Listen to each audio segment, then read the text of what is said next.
Okay, Madhuji, you want to? Om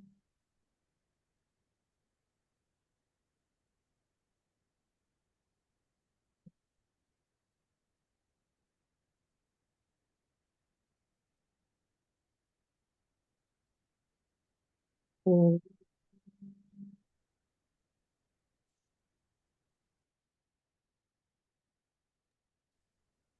Sahana Bhavatu Sahanau Bhunaktu Sahaviryam Karavavahai Tejasvinavadhitamastu ma Vidvishavahai.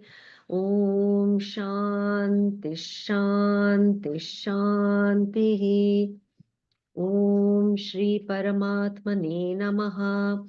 अथ अष्टमोऽध्यायः अक्षर ब्रह्म योगः श्रीभगवानुवाच अधिभूतं क्षरो भावः पुरुषश्चाधिदैवतम् अधियज्ञोऽहमेवात्र देहे देहभृतां वर अन्तकाले च मामेव स्मरन् मुक्त्वा कलेवरम् यः प्रयाति समद्भावं याति न यत्र संशयः यं यं वापि स्मरन् भावं त्यजत्यन्ते कलेवरं तं तमेवैति कौन्तेय सदा तद्भावभावितः तस्मात् सर्वेषु कालेषु मामनुस्मरयुध्य च मय्यर्पितमनो बुद्धिः मामे वैश्यस्य संशयः. Thanks. All right. So just to recap on the third and fourth, basically 7 questions were asked and 6 were basically pure technical words. So I thought, let's just I'll share something and then we'll go from there. Let me see. Just stop.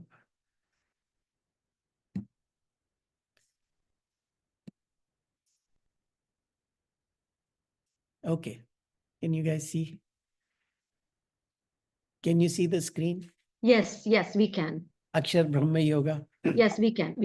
So the first word that was asked was, there were 6 of them. So first one was, what is Brahman? Brahman. Brahman to hum अंग्रेजी में कहते हैं, but Brahma, the word is Brahma. So what is Brahma? The reply was Akshar Brahma Paramam. That means it is that which is beyond any destruction. It is avyaya. It is puratana. It is, it is the source of everything.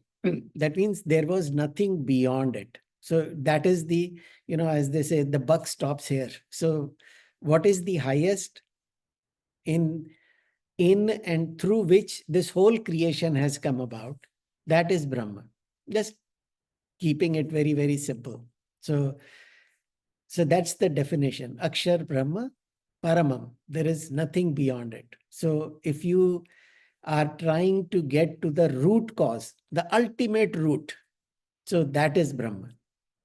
Then the question was, what is Adhyatma? कहते हैं स्वभावो अध्यात्म उच्यते. Swabhav means our real nature. Swabhav is used loosely in Hindi as somebody's nature, right? उसका स्वभाव ही ऐसा है जी, आप कुछ नहीं कर सकते. Somebody is getting angry at nothing, we just term it as ये तो जी इनका स्वभाव ऐसा है. But the real swabhava, that means bhava means that which is present in everything, that bhava. If I say, so if I can go beyond the our body, mind, intellect, even ignorance, the real Swabhava is your Atma, which is basically Brahma only. So there is nothing, the once you get to the Adhyatma, you are actually pointing it same thing as Brahman. Because whether you go from, searching yourself within, or want to find the root cause of the creation, you will come to the same conclusion. Clear? Third one was karma. Now, karma, normally we associate karma with individual. But here we are talking about the karma, which is the reason for all this creation. What is it? We are talking about the samashti karma. That is um, the total karma. That's like, what is the reason because of which everything is, so that reason is called karma. Now, this is at a samashti level. We are not talking at a individual level. So that also will ultimately go back to Brahman only. Okay. So the root cause of karma is also Brahman. Then we are talking about Adhibhuta. Adhibhuta is the nature which is of the creatures. That means what appears. What appears in this universe is called Adhibhuta. Normally, we use it for the creatures, any creature, whether it is, from the smallest to the biggest, including human beings. So we are all, including devatas. Why are we missing them? So they are part of that uh, as well. So the nature of that is constant change. That means they are constantly going through Kshara nature. Kshara means that which gets destroyed. So whatever is my current existence is, as a human being, that is going to change, maybe another human, maybe not a human, we don't know, depending on whatever is the haricha, we get that kind of. So, but that which is made up of Panch Mahabhuta. So everything that is made up of Panch Mahabhuta is going through a change, constant change. There's nothing that we can say, yeah, that thing doesn't change, No, everything changes. So then the fifth word was Adhidaiva.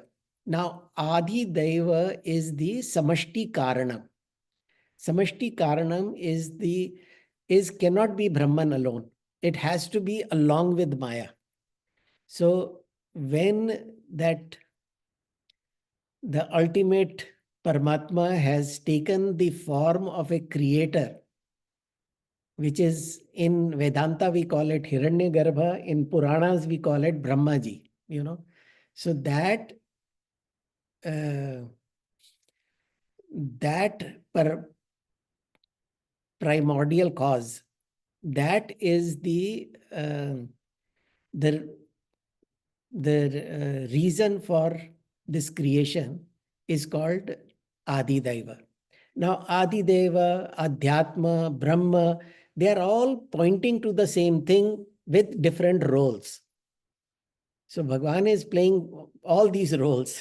So there's no point of getting confused. Then the last one was Adhiyajna. In Yajna, normally if you think about it, Yajna is a collective thing. So you start with a sankalpa. What is it I am doing this yajna for? And then you collect people, you collect all these materials that are needed for that yajna, whether it is ahuti, agni, lakdiyan uski, all kinds of things that you need for oblation, ghee, dahi, whatever else it is needed. So you collect all that, and then you get into this yajna. And the end of the yajna, and then prasad gets distributed. So that same thing, Adhiyajna, is the ultimate yajna. If you think about, the whole universe is constantly going through a yajna, that yajna is what sustains at both macrocosm, whether it is the galaxies or the solar systems or whatever else, large scale, is managed perfectly by something, right? That is called Adhiyajna. That, we can call it the dance of, Nataraj ka nritya chal raha hai ye, we we are just mute spectators of this. Same thing is going on within ourselves. At a body level, we can see how the cellular structure is working. We have zero control over it, but it works perfectly. So that is called, what controls this is called the Adhiyajna. So that is also pointing to Brahman, but as a um, as the role of governance. So the ultimate governance is by that same Paramatma, and we call it Adhiyajna at that time. In the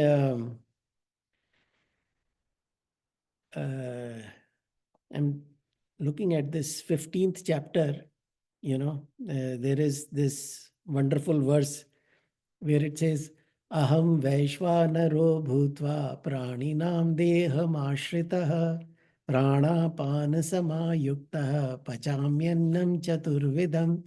That I am the one which is your Jatharagni, I am the one who is actually digesting everything. I am the one who is, circulating everything. So the whole process of how things get assimilated within us, Bhagavan says, I am that too.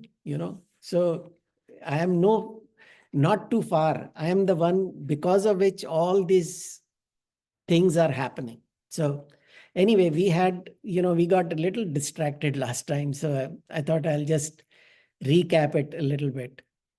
So let me stop sharing at this point. So now let's move on to the fifth verse. So now there was one last question that Arjun had asked, and that was about that this Jnani that you are talking about, what are his last thoughts? What is he thinking at the time of his death? Prayana kale. Prayana kale means when the body and the pranas, they separate out. When our what do you call it? The mana buddhi chitta ahankar, which is separating from the sharir and prana, so that is called prayana kale. So there, here Bhagavan is talking about that at that time, antakale cha mameva swaran muktva kalevaram. Swaran muktva. Muktva means separating, that freeing from, So mam eva smarana, So he says, antakale, they are remembering me. Mam eva smarana muktva kalevaram. Kalevara means body. Separating from this body, they are thinking of me. Who? These yogis, those who have practiced all their life about, knowing me, about loving me.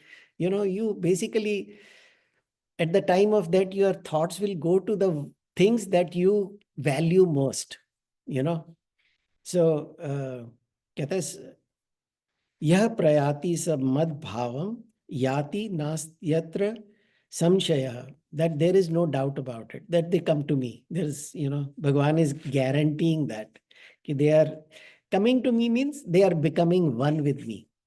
That's the point here. At this, when they say remembering me alone, it is because they have practiced about it. They have practiced thinking about Bhagwan. They have spent all their time. You can't just say, okay, abhi to ant kaal mein jo hoga, I'll just remember at that time. Why do I have to do it now? They say, you will only do what you are doing now, at the time of death is no different. So it will just repeat of the same.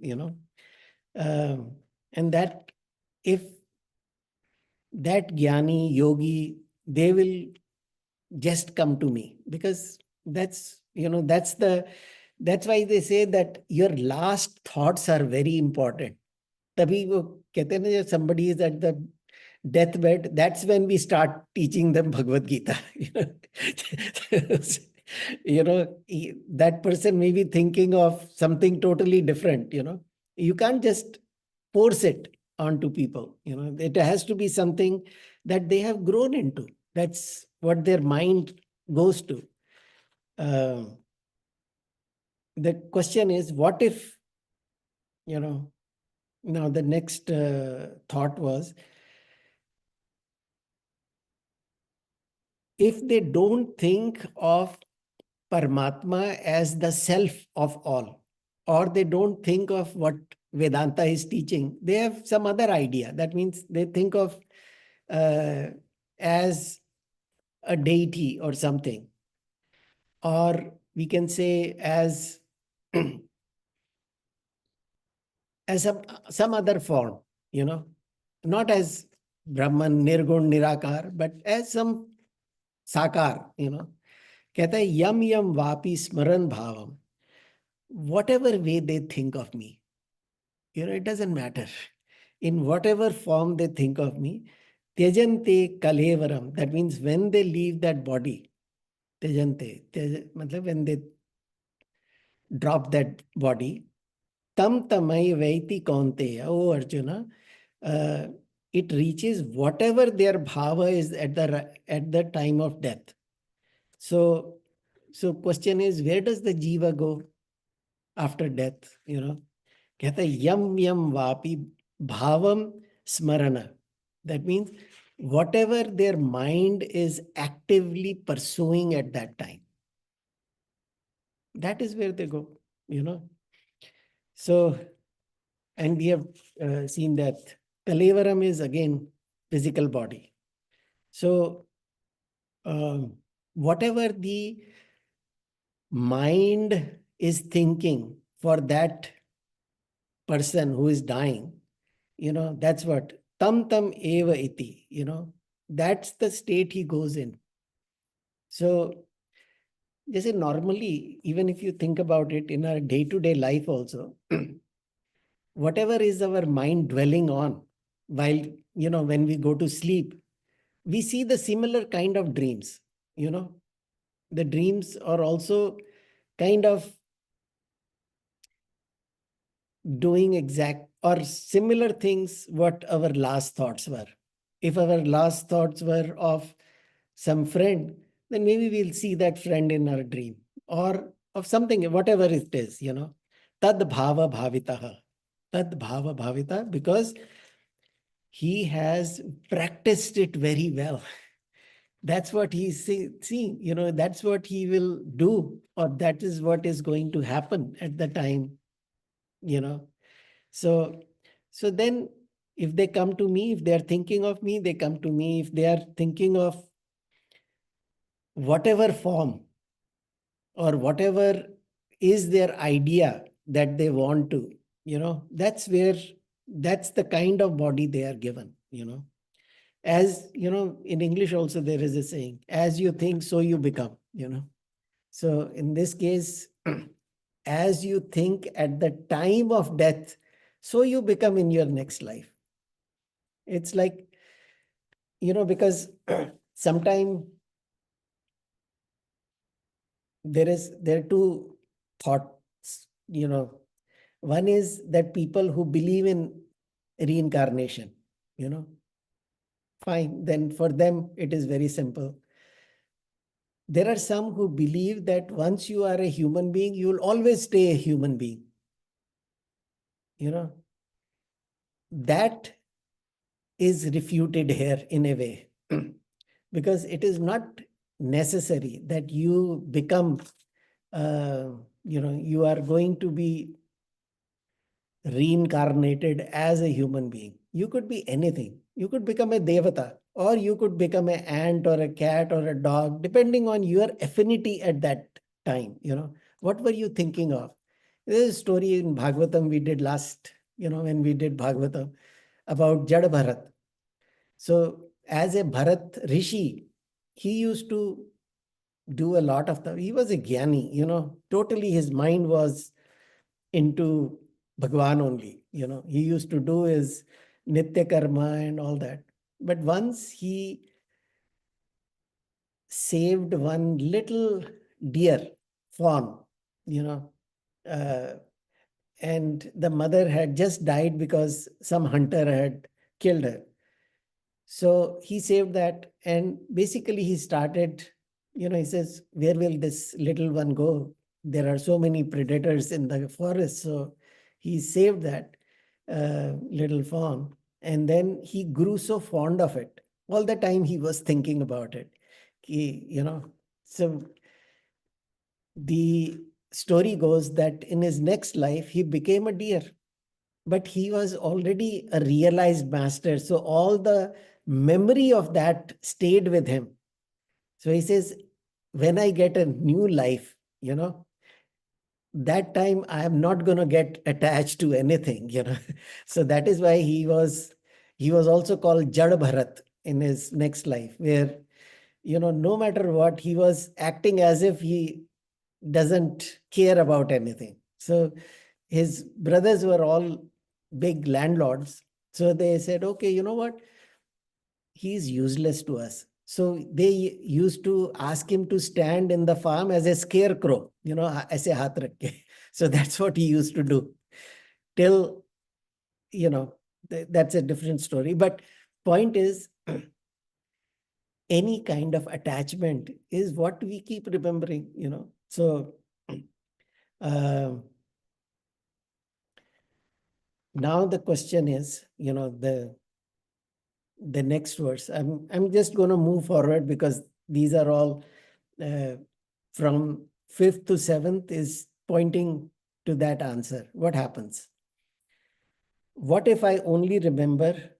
Okay, if I just remember you at the time of death, will I come to you? Bhagavan says, okay, tasmat sarveshu kaleshu माम अनुस्मरण स्मर युद्ध च. कहते हैं, well, yes, of course, if Arjuna can, okay, let me explain it. Whatever you have thought of all the time, or most of the time, that's what you will remember. कहते हैं, for you, Arjuna, you are my, dearest.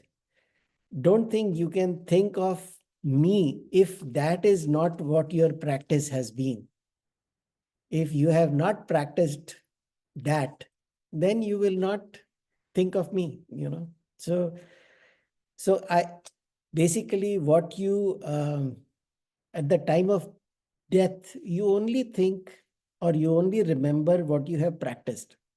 If you have thought of your children, your grandchildren, or your business, or money, or whatever else, that's what your mind will gravitate to naturally. It is not a rocket science. It is just how the mind works. It's as simple. So that is why sometimes, we start with a little japa. That is also, remembering Bhagwan. That forces us to do that. So that's one way. But slowly you, because we have to develop vairagya from the world. Only then we can develop raga with Bhagwan, Kehta jane bin, I've used this verse so many times from Ramcharitmanas, where Kag Bhashundi ji is telling Garud ji, he is telling कि ऐसे ही नहीं भगवान से प्रेम हो जाता, you have, कहता है, जाने बिनु न होई प्रतीति, बिनु प्रतीति होई नहीं प्रीति। प्रतीति मीन जान पहचान। First you have to understand, कि ये भगवान है कौन, उसके बाद then you develop, find more details about Bhagwan. That's when you do study about, what is Paramatma, what is the nature of Paramatma, what is my relationship to Bhagwan, so all that will come in Partiti, Jan Pehchan.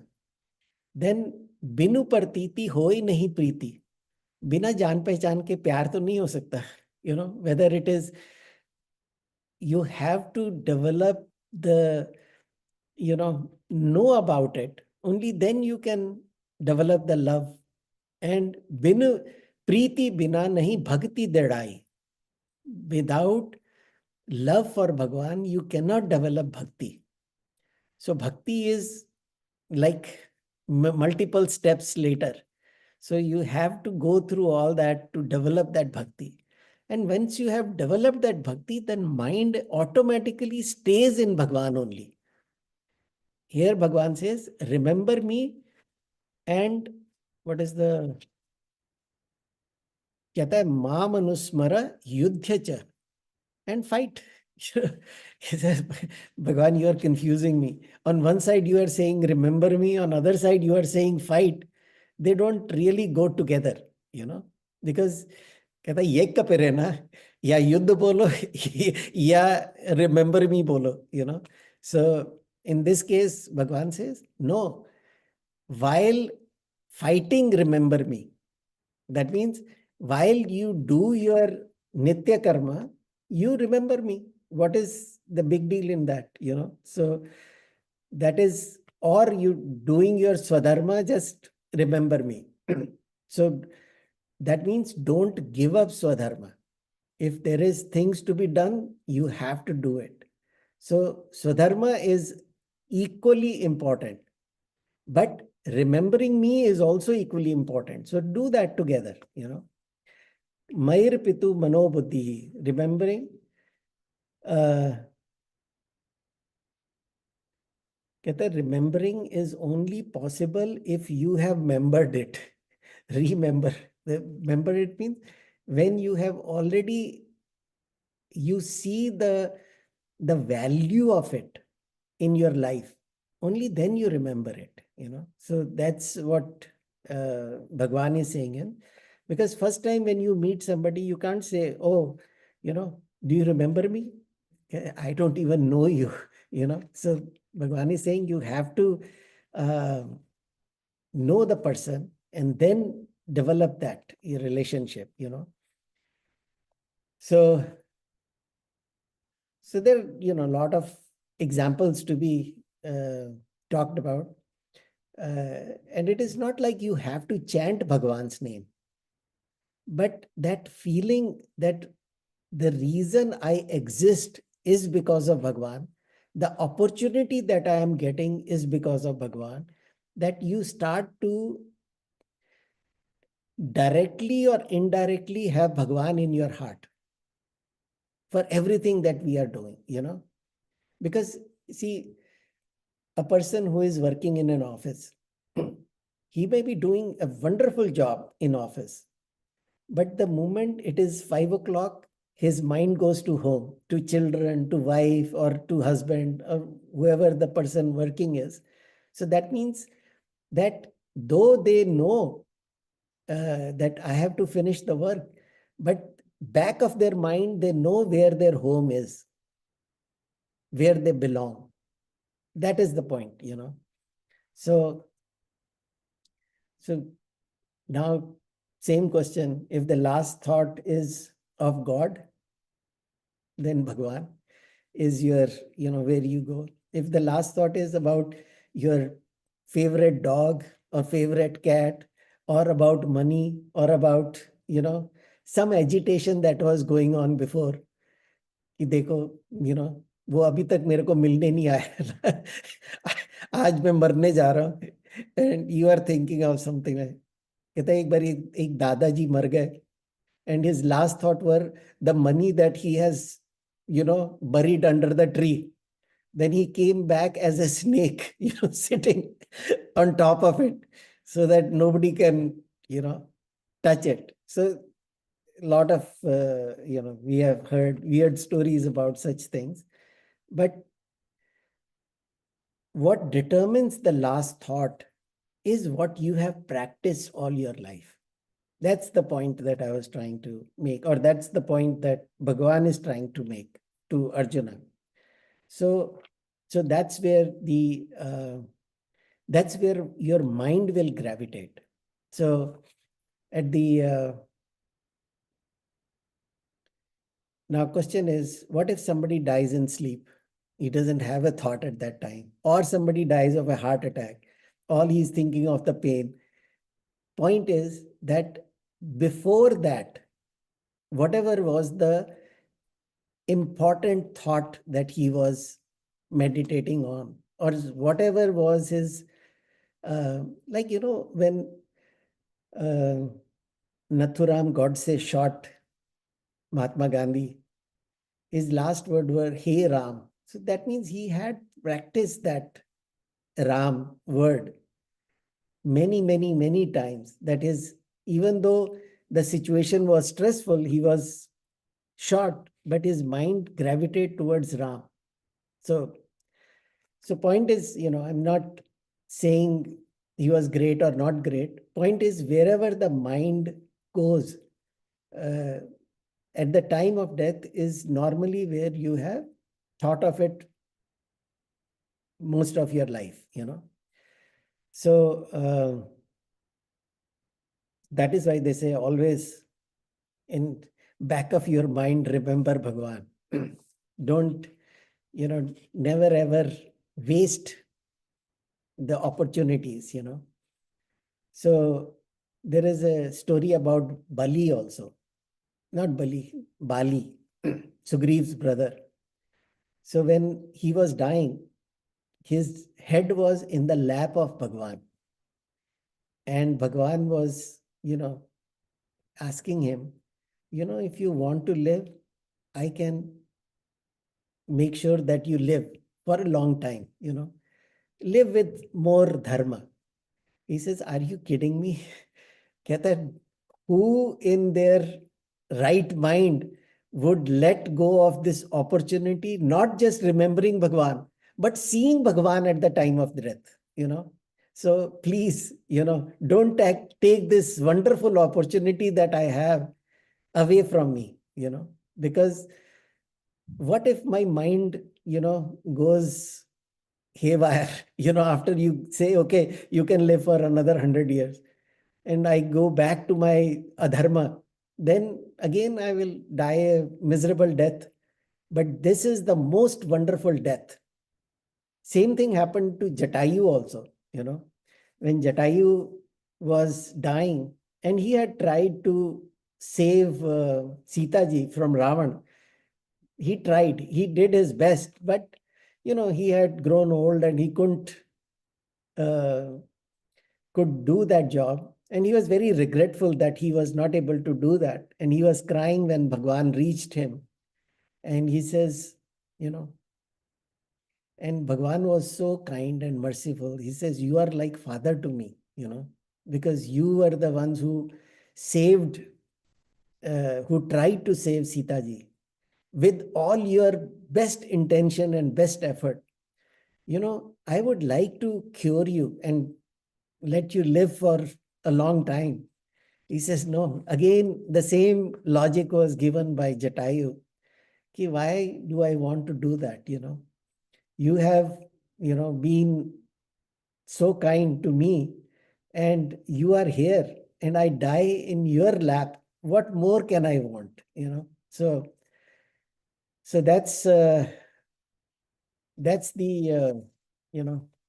the power of the thoughts. That's what takes us, because what is taking us where? Your mind is taking you. So mind, whatever is the last desire, that's where you go. Agar wo desire is Bhagwan, then you go and merge with Bhagwan only, So now Bhagwan says, Abhyas yoga yuktena. Let me just chant it here first. Abhyas yoga yuktena chetasa nanya gamina paramam purusham divyam yati parthanu chintayan. When somebody is endowed with the Abhyas yoga, Abhyas and yoga, both of them. We did a chapter on Abhyas yoga also. Was it Abhyas yoga? Yeah. So Abhyas means something that you have done repeatedly.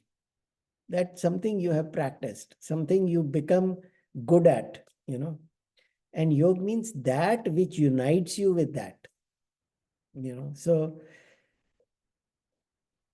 इसके अंदर अभ्यास योग is also the meditation, कहते through the mind, chetasa, nanya gaminaha. Gamina means without getting distracted. That means your mind is focused and it is not getting distracted by any other thoughts or wishes or whatever, any other raga dvesha, basically. So raga dvesh is the main distractions that we have, Nanya gamina, don't let it go there. Paramam purusham divyam yati partha anuchintayan. कहता है, O Partha, anuchintayan, that you should remember what Param Purusham Divyam. Who are you meditating on? Who you should be meditating on is Param Purusham Divyam. That person who is meditating on that reaches me without a doubt. That's what Bhagavan is saying. That divine Purusha. Now, Purusha is the Brahman. Why am I thinking? What is Purusha? Purusha doesn't mean a man. Purusha is, in Vedanta, is that divine, that ultimate Paramatma, So, Purusham Paramam Divyam, that is limitless, that is infinite, We talked about it one time before. Infinite is here is not mathematical, because we say the whole numbers are infinite. We say integers are also infinite. It's infinite in one direction, infinite in both directions, or in this case, it is everything. It is not just numbers. We are talking about that which cannot be comprehended. That Purusham, that Divyam, So who reaches that? Who is constantly meditating on that. It is not like, what if I just meditate on that in the last few days of my life? But we don't know when that last few days are, right? So it could be tomorrow, it could be day after tomorrow, it could be, 20 years from now. So it is what we have, क्या बोलते हैं इसको? We have given our life to, what we think is the most important thing. So that which is endowed with abhyas and yoga yukta. What is yoga? Yoga is that which unites you. So that which is uniting you, doing abhyas of that, then it will be natural. There is nothing, you don't have to put in anything. No matter what is going on around you, it won't make a difference because your mind is already on that, resting in that. So that is the single pointed mind that we are talking about. thinking about Bhagwan as I am your servant. I am, whatever I am doing is for you. Please guide me, so that there is no personal agenda. There is only one agenda, that I want to, my love for Bhagwan has to increase day by day. That is the goal, as because the more the mind gravitates toward it, the likelihood that I will reach it at the time of death, or uh, so there is the किसी ने काक भुशुंडी जी से पूछा था कि what is your daily routine? What do you do every day? So he says, okay, I get up in the morning, early morning, maybe 3:30. I do meditation, dhyanam. Then I do japa. Then later in the afternoon, I do puja, more shringar and whatever way. And then in the evening, I do satsang, I do pravachan, I do bhajan, and I remember Ram. That's how I spend my day. Even if we don't have time for that, we have enough time in between that we try to take out on something or the other. We have 100 different things that we love to do. So Bhagavan says, you do that, but also remember me while you are doing it. Anuchintayan. Anuchintayan means that don't let it slip. Don't let that be your, uh, you know, that's something that you forget. If you don't remember something often, then you say, yaar, naam yaad nahi aa raha, But if you have somebody that you constantly think about, then you don't forget the name. So, जैसे, in Bhagavatam, Parikshit was told, what is the best thing to do? कि क्या करो? तुम, especially he asked the question, what should I do if I know that I am going to die? He says, Hari Smaran. What more can you do? So, and then he asked thousands question, all through the Bhagavatam. But the point was, the everything was gravitating towards that only. Something more and more and more deeper into the nature of Paramatma. So anyways, we will continue with the 9th verse on Thursday. But if there is any thoughts or questions, we can talk about it now.